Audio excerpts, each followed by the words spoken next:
नमस्कार, heart talk Bharat देख रहे हैं आप। मैं हूं दिवाकर विक्रम सिंह। अफगानिस्तान के विदेश मंत्री आमिर खान मुत्तकी आज उस स्थान पर पहुंचे जिसको लेकर के भारत में मीडिया से लेकर सोशल मीडिया में पहले से ही चर्चा हो रही थी कि आखिर में एक स्पेशल बुलावे पर या व्यवस्था पर अफगानिस्तान के वो विदेश मंत्री जिनको अभी एक राष्ट्र के रूप में, एक सरकार के रूप में मान्यता ही नहीं मिली है पूरी दुनिया से, और भारत के प्रयासों से वो भारत आए, तो फिर वो देवबंद क्यों गए? जबकि देवबंद को लेकर के जब सवाल विदेश मंत्री से मिलने के बाद उनसे पत्रकारों ने पूछा तो उन्होंने कहा था कि देवबंद से हमारा दिली रिश्ता है और वैचारिक रिश्ता है, इसलिए वहां मिलने जा रहे हैं और इस मुलाकात का मतलब है कि हमें आपस में एक दूसरे के साथ मिलना है। साथ ही साथ जब विदेश मंत्री से मिलने के बाद उन्होंने कहा था कि अफगानिस्तान की धरती का इस्तेमाल हम किसी और को नहीं करने देंगे भारत के खिलाफ, आज देवबंद में भी उन्होंने कुछ ऐसी ही बात कही और इसको लेकर के पाकिस्तान को मिर्ची लगी है। और इसको हार्ट अटैक भारत पर हमने पहले ही बता दिया था कि वास्तव में देवबंद उन्हें भेजे जाने की व्यवस्था भारत सरकार किस डिप्लोमेसी के तहत कर रही है और इसका क्या दूरगामी परिणाम होगा। अगर आपने वो हमारा वीडियो नहीं देखा है तो उसको जरूर देखिएगा, डिस्क्रिप्शन बॉक्स में हमने डाल दिया है, हम उसका लिंक आपको दे देंगे। लेकिन आज चर्चा हम उससे आगे करेंगे कि पाकिस्तान को मिर्ची लगी है तो क्यों लगी है और अफगानिस्तान को हम डिप्लोमेटिक तरीके से जिस तरह से साथ जोड़ रहे हैं उसका मिलिटरीली क्या असर होने वाला है और देश में बैठे वो तत्व जो पाकिस्तान परस्त हैं वो किस तरीके से न्यूट्रलाइज होंगे और इसका हमारे सुरक्षा बलों पर कितना सकारात्मक प्रभाव पड़ेगा या नहीं। कर्नल वीरेंद्र साही सर आज इस मुद्दे पर अपनी बात रखेंगे और मैं उस बात को आगे बढ़ाने की कोशिश करूंगा, इसलिए हमारे दोनों के बीच के इस चैट को सुनिए और इस पर अपनी प्रतिक्रिया जरूर दीजिए। Over to you sir. धन्यवाद दिवाकर जी। जो विदेश मंत्री अफगानिस्तान से आए हैं, दुनिया की नजरें इस पर हैं, खास तौर पर जिन लोगों ने उन पर प्रतिबंध लगाया हुआ था। पाकिस्तान की नजरें ऑब्वियसली हैं क्योंकि कोई स्टेज था कि पाकिस्तानी सोचते थे कि अफगानिस्तान तो अब उनका ही है, और जिस तरह उन्होंने तालिबान को अमेरिकी फंड्स का मिसयूज करके और तालिबान को ट्रेनिंग भी दिया, हथियार भी दिए और सोचा कि ये उनका एक एक्सटेंडेड पाकिस्तान बन जाएगा, पर ऐसा हो नहीं सका। अभी वही तालिबानी पाकिस्तान पर वेस्ट में अटैक कर रहे हैं। अमेरिकन को उन्होंने खदेड़ दिया है और जैसा कि उनके विदेश मंत्री ने अपने वक्तव्य में कहा कि हमसे अगर रिलेशन रखने हैं तो आप रशिया नहीं, यूनाइटेड यूएसएसआर से पूछ कर देख लो, ब्रिटेन से पूछ कर देख लो, नाटो से पूछ कर देख लो। राइट। तो उनका इरादा बड़ा क्लियर है कि हमसे या तो दोस्ती से जियो और शत्रुता करोगे तो वो शत्रुता निभाना भी बहुत अच्छी तरह जानते हैं।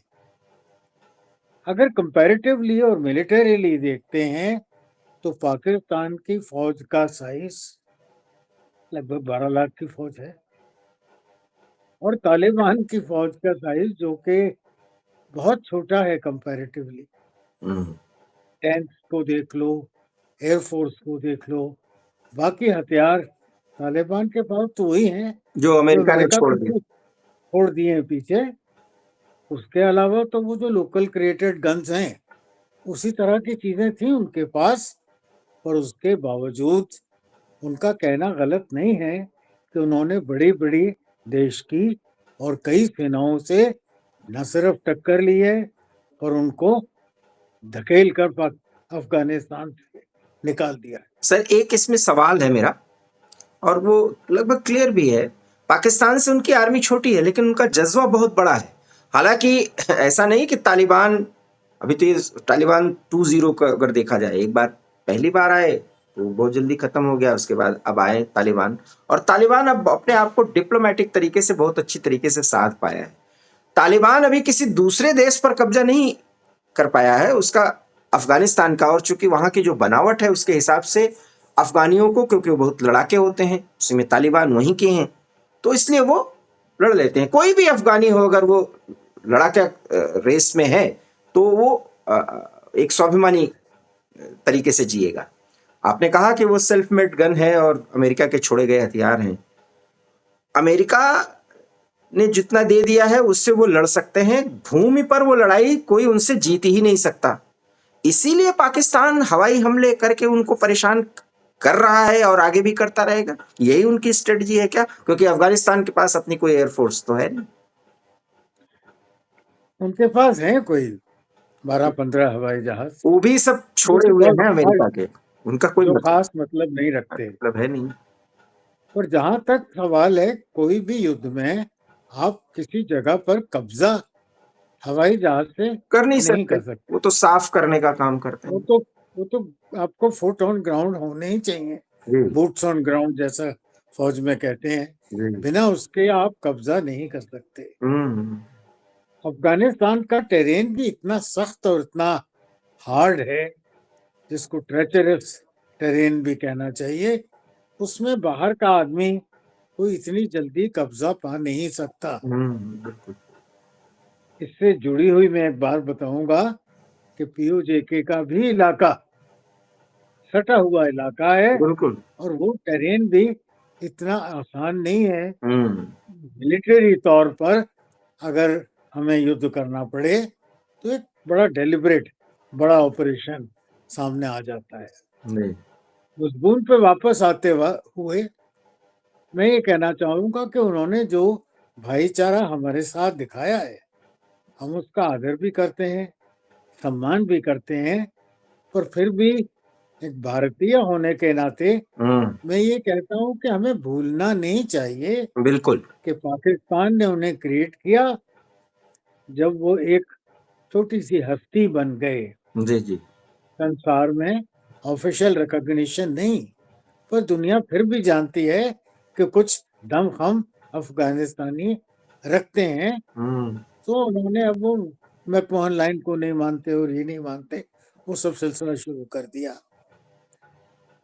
अगर कल को इनको रिकॉग्निशन दुनिया दे देती है, फुल फ्लेजेड नेशन बन जाते हैं, उसके बाद 15 साल 20 साल बाद इनका रवैया ऐसा ही राइट। रहेगा, या बांग्लादेश की तरह ये भी आंखें फेर कर और दूसरी तरह देखना शुरू करेंगे। इस चीज से हमारे देश को, हमारी नीतिकारों को सावधान रहने की आवश्यकता है। जी हाँ, लिविंग इन टुडे बड़ी खुशखबर खबर है, आ गए हैं, अच्छी बातें हो गई हैं। देवबंद भी चले गए, वहां का भी जो रिपोर्ट्स आ रहे हैं पॉजिटिव आ रहे हैं। यहाँ एक छोटी सी बात बोले बगैर मुझसे रहा नहीं जाता। जी जी। मैं वीरेंद्र शाही कहलाता हूँ। जी जी जी। हमारी बैकग्राउंड गंधार रीजन की है। जी गंधारी और महाभारत की याद कीजिए। जी जी। जी इतने पुराने संबंध हमारे अफगानियों से हैं। जी। जी जी। और गंधार रीजन का हमारी एक दादी बुआ हो करती थी, दीदा शाही जिनका नाम था। जी। और उनकी क्षेमगुप्त कश्मीर के राजा थे, उनसे शादी हुई थी। और उनसे शादी हुई, पर शादी लंबी नहीं चल सकी क्योंकि क्षेमगुप्त स्वास्थ्य के कारण उनकी जल्दी मृत्यु हो गई थी। और क्वीन दीदा ने 45 साल कश्मीर पर राज किया, जी। और बड़ी सख्त रानी कहलाती हैं। रानी दिद्दा, मैंने हिस्ट्री में पढ़ा है सर। जी हाँ, रानी दीदा हमारी दादी बुआ हैं, दादी परदादी परदादी बुआ पर हैं। वो हमारे परिवार से क्षेमगुप्त राजा से उनकी शादी हुई और कश्मीर पर फिर उन्होंने राज किया। तो मैं उस इलाके को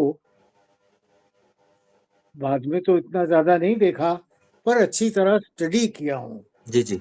वहां किसी भी फॉरेनर का पार जमाना आसान आसान है नहीं। नहीं।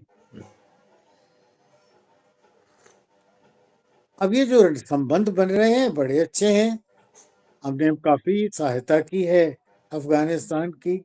उनको पार्लियामेंट हाउस बना कर दिया, सेक्रेटेरिएट बना कर दिया, स्टेडियम बना कर दिया, कुछ मेन रोड्स बना कर दिए और व्यापारिक आदान-प्रदान में भी काफ़ी चीज़ें हैं, वो जो का सस्ते रेट पर हमसे लेते हैं।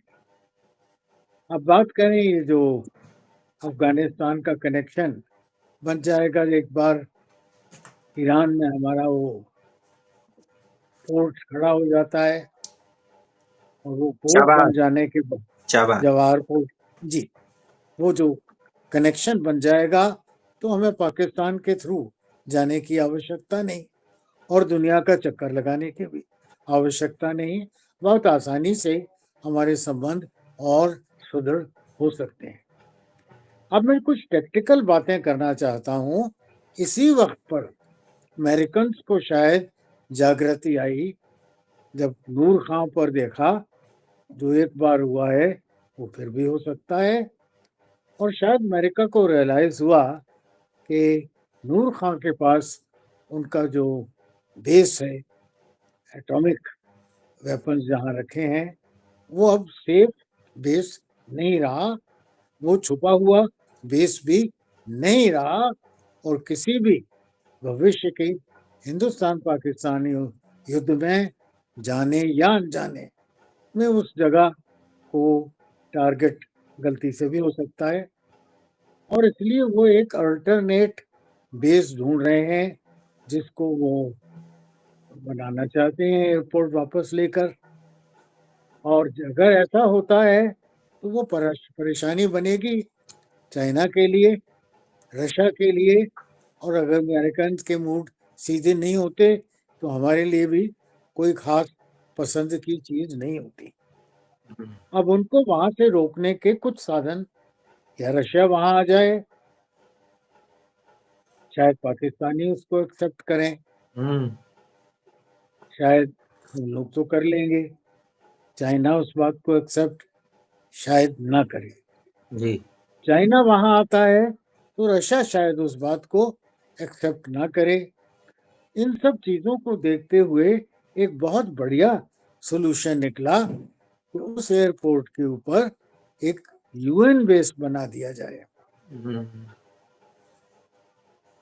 यूनाइटेड नेशंस में हमारे कुछ छटाई कर रहे हैं फौज की वो, क्योंकि कहीं भी जो उन्होंने ट्रुप्स रखे हुए हैं, हम्म, लगभग 2-3 डिवीजन के करीब, ब्रिगेड्स के करीब, वो उनके किसी प्रैक्टिकल यूज में नहीं आ रहे।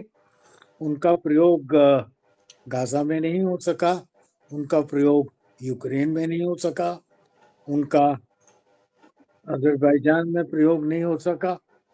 तो देखा जाए तो वो फौज वहां पर पड़ रही है, ट्रेनिंग करते हैं, एक्टिव हैं, पर यूटिलिटी नहीं है। अगर उस बेस को, उन ट्रुप्स को लाकर हम अगर मनराम यहाँ पर ले आते हैं बगराम। एयरपोर्ट जी, इस एयरपोर्ट पर, तो ये सारी समस्या हल हो जाती है।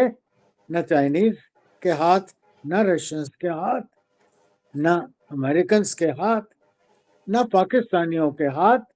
हाँ, एक बात जरूर है कि वो जो ट्रुप्स हैं वो ओरिजिनली भारतीय ट्रुप्स हैं, यूनाइटेड नेशंस में सेवारत हैं। बाकी जैसे हमने कल परसों बात में भी जिक्र किया था कि जितनी सहायता हमने अफगानिस्तान में दी है, हमारी कुछ तो प्रेजेंस अफगानिस्तान में है रहने और ये प्रेजेंस बिल्कुल पाकिस्तान के लिए कंफर्टेबल नहीं है। अब हमारी जब सैनिक प्रेजेंस भी वहां होगी तो शायद कुछ और पाकिस्तान जो कोशिशें कर रहे थे बांग्लादेश के थ्रू और चाइना में सॉरी का तो है ही है उनका संबंध, श्रीलंका के थ्रू, म्यांमार के थ्रू, ये जो सब हमारा घेराव सोच रहे थे, शायद अब ये पलट कर उनका भी कुछ घेराव सा बनता दिख रहा है मिलिटरीली। बिल्कुल। कर्नल सर, तो आपने ये एक महत्वपूर्ण शतरंज बात। की चालें हैं जी।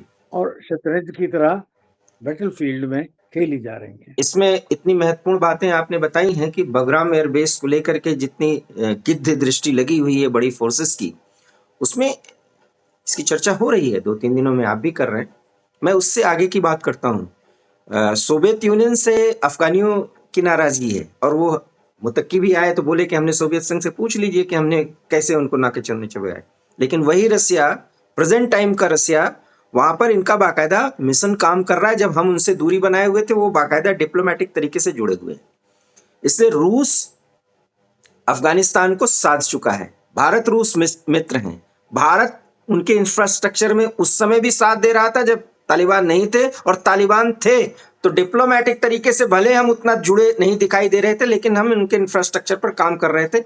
मोदी सरकार के इस काम को अफगानिस्तान ने रिकॉग्नाइज भी किया है। यही तालिबान की सरकार, ये नहीं कि आज बोल रहे हैं। तो ये हमारा प्रेजेंस वहां बना हुआ है। इसको लेकर के पाकिस्तान परेशान था, क्योंकि पाकिस्तान तो अपना एम्बेसी भी वहां रखा है। हमारा जो टेक्निकल मिशन है वो अब एम्बेसी में तब्दील हो जाएगा। पहली बात, मेडिकल फैसिलिटीज बहुत दी हैं बहुत हमने, दे रहे हैं हम उनके मेडिसिन इंफ्रास्ट्रक्चर में बहुत सर। दी हैं, स्वास्थ्य, अनाज बहुत भेजा है। हाँ, शिक्षा, स्वास्थ्य। अब आप देखिए, इसको हम इस नजरिए से भी देखें कि देवबंद, हालांकि कट्टरपंथ का हम विरोध करते हैं, अगर देवबंदी मूवमेंट से जुड़ करके, और मैं बहुत खुली बात बोलता हूं, और बाद में वही कट्टरता जो पाकिस्तान हमारे साथ करता है अगर अफगानी करेंगे तो हमको उस, और वो नजर में हमारे रहना चाहिए, उससे हमें सचेत रहना चाहिए। लेकिन पाकिस्तान को एक लोहे को लोहे से काटने के लिए, या एक गंध को खत्म करने के लिए, हमें उसके पैरेलल एक फोर्स को लाना पड़ेगा। वो अफगानिस्तान इस समय कर सकता है, ये तालिबान सरकार कर सकती है। और मैंने तो सर इस पे पूरा वीडियो बनाया है, शायद आपको भी मैंने वो सारी बातें भेजी हैं।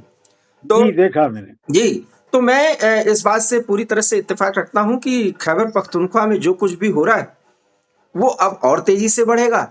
वो बेहतर तरीके से आप भी समझ रहे हैं।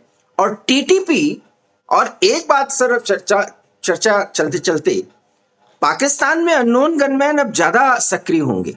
अब कौन करा रहा है ये तो पाकिस्तान खोजे, अमेरिका खोजे, उनके खैर ख्वाह हैं, जो भी खोजना है जिसको खोजे। लेकिन एंटी इंडिया या एंटी अफगान मूवमेंट अगर पाकिस्तान में कहीं कुछ चल रहा है तो अननोन गनमैन अपना काम करेंगे। क्या कहेंगे सर? अभी तो ऐसा भी कुछ समाचार आया कि अननोन गनमैन का प्रयोग अफगानी तालिबान भी कर रहे हैं। हाँ हाँ, बिल्कुल कर रहे हैं, बिल्कुल कर रहे हैं। और वो इतने अननोन हैं कि अफगानिस्तान और भारत के लिए काम कर रहे हैं, बिल्कुल, तो मेरे ख्याल कुछ तो डिडक्शन उससे निकल ही आता है। हाँ, निकल आता है। तो इसीलिए मैं कह रहा हूं कि ये तो बहुत अच्छा है। और भारत के अंदर जिसको लेकर के सबसे ज्यादा आप कंसर्न रहते हैं जब भी आप बोलते हैं, वो फोर्सेस जो इस देश में अपने को डरी हुई बताती हैं, जो डरी हुई नहीं है। और आज देवबंद में जब वहां के सारे मौलानाज बोले तो मैं यही देख रहा था कि जो पॉलिटिकल सवाल को वो टाल रहे थे, जी, और बस कि हमारे मेल मोहब्बत है, हमारे विचार अफगानिस्तान में, और आज वहां पर तालिबान है। तो भारत में तालिबान की सरकार नहीं हो सकती, लेकिन तालिबान अगर हमारे नेशनल हित में है तो हम उसको एक देश के रूप में, देश के सरकार के रूप में मान्यता दे रहे हैं। बट हम तालिबानाइज्ड नहीं हो सकते, क्योंकि हम तुष्टिकरण की नीति पे नहीं चल रहे हैं। ये अफगानिस्तान की सरकार को शायद हमने अब तक समझा लिया है, और समझाने में हम सफल रहे हैं। ये तुष्टिकरण से अलग की बात है। इसलिए आपका ये कंसर्न कि हमें तालिबानाइज्ड नहीं होना है, लेकिन तालिबान एक गवर्नमेंट के रूप में अगर भारत के साथ जुड़ता है और हमारे हितों को साधता है तो हम उनका प्रयोग करेंगे। क्या कहना चाहेंगे सर? बिल्कुल ठीक बात है। लिविंग इन प्रेजेंट इसी को कहते हैं जी, कि मौजूदा हालत में जो मुनासिब है वो हमें करते रहना चाहिए। दिवाकर जी, चलते चलते मैं एक छोटी सी बात पर, मुझे बहुत ज्यादा आज फोन कॉल्स आए, जी, कुछ लोगों ने छोटे बाइट्स भी लिए। ये जो पाकिस्तान में अब इन्होंने भर्ती शुरू की है लेडीज की, जी, जी, जी, मतलब आप हिजाब नहीं पहने, नहीं हिजाब भी पहने, बुर्का भी पहने, और उसके बीच में छुपाकर AK-47 भी लेकर चले। इस तरह का कुछ कल्चर सोचते हुए दहशतगर्दों की फैमिलीज की कुछ लेडीज वो वहां पर मिलकर और जैश ए मोहम्मद, जी जैश ए मसूद अजहर मोहम्मद। की बहन वो सब एक लेडीज का स्क्वाड बना रहे हैं दहशतगर्दी में शामिल होने के लिए। इस पर मेरी प्रतिक्रिया कुछ लोगों ने पूछी थी, तो मैंने तो कहा कि हमारा तो बड़ा धर्म निरपेक्ष हम्म, देश है। हमारे तो जो गंज में गोलियां भी हैं वो भी बड़ी धर्म निरपेक्ष हैं हम्म, और जेंडर रिकॉग्निशन नहीं करती। नहीं करती, बिल्कुल, और तो करना जिस भी नहीं तरह चाहिए। फौजी पाकिस्तानी फौजी को मारती हैं वो उस तरह फौजन को भी मारेंगी। उसका एक उदाहरण भी मैं दे दूं सर, दुख्तरानी मिल्लत आपके जम्मू कश्मीर में है, दुख्तरानी मिल्लत एक तंजीम बनाई जी गई थी, औरतों की थी, जी। उसका वजूद लगभग नहीं तो खत्म कर हमारे दिया। यहाँ तो स्त्रियां शस्त्र उठाती आई हैं। जी जी जी। माँ दुर्गा से लेकर नहीं, महारानी ये लक्ष्मीबाई। तो हमारे यहाँ महिला शक्ति की बात है। दुख्तरानी जी मिल्लत जम्मू कश्मीर में एक्टिव आतंकी महिला संगठन जी रही जी है, हाँ जी हाँ। उसको हमने उसका वजूद ही खत्म किया। तो इस तरह का है, सिर्फ थोड़ा है कि चौकसी के वक्त जो अब लिहाज बुर्के का किया जाता है वो शायद थोड़ा कम करना पड़ेगा। अगर इस तरह की कोई बिल्कुल। लेडीज वहाँ पाकिस्तानी आनी शुरू हुई, और हो सकता है जो हमारे चेक पॉइंट्स हैं वहाँ हमारी बीएसएफ की सीआरपीएफ की जो वीरांगनाएं हैं शायद उनकी शमूलियत थोड़ी बहुत हो जाए हम्म, कि जब वो तलाशी विलाशी लेनी हो तो उसके लिए शायद लेडी कॉप्स जो हैं हमारी वो शायद आमने सामने आ जाएं। इससे ज्यादा मैं नहीं समझता उसका कुछ और बड़ा प्रभाव होना चाहिए। बहुत बहुत धन्यवाद सर। चूंकि अफगानिस्तान और भारत के रिलेशन को लेकर के चर्चा हो रही, उसमें कर्नल सर ने यह भी बताया कि किस तरीके से हमको एहतियात भी बरतना होगा, साथ ही साथ एक राष्ट्र के रूप में और उसके मुखिया के तौर पर या गवर्नमेंट के किसी नुमाइंदे के रूप में अगर कोई आता है, हमें उसका इस्तकबाल करना चाहिए, स्वागत करना चाहिए, भरोसा दिलाना चाहिए दोस्ती का, और उनसे भरोसा लेना चाहिए कि वो एंटी इंडिया काम न होने दें, और अफगानिस्तान ने यह भरोसा दिलाया है। फिलहाल तात्कालिक सूरत हाल जो जियोपॉलिटिकल और भारत के इर्द गिर्द है, उसको देखते हुए अफगानिस्तान के साथ ये पूरा मूवमेंट बहुत ही पॉजिटिव है, और इसी को लेकर के पाकिस्तान बेहद बौखलाया हुआ है। काबुल में धमाके हुए, हवाई हमला हुआ, वो पाकिस्तान ने किया। अभी उसकी प्रतिक्रिया भारत के साथ भी हो सकती है, हालांकि भारत तैयार है, क्योंकि ऑपरेशन सिंदूर जो अभी जारी है, पार्ट 2 होने की तिथि के बारे में भी हम लोग अब चर्चा कर रहे हैं, वो भी स्थितियां आ सकती हैं। लेकिन अफगानिस्तान का जिस तरीके से साथ मिलता हुआ दिखाई दे रहा है, पाकिस्तान भी अब अपने को घिरा हुआ महसूस कर रहा है। आप इस पर क्या राय रखते हैं, कमेंट्स करिए प्लीज।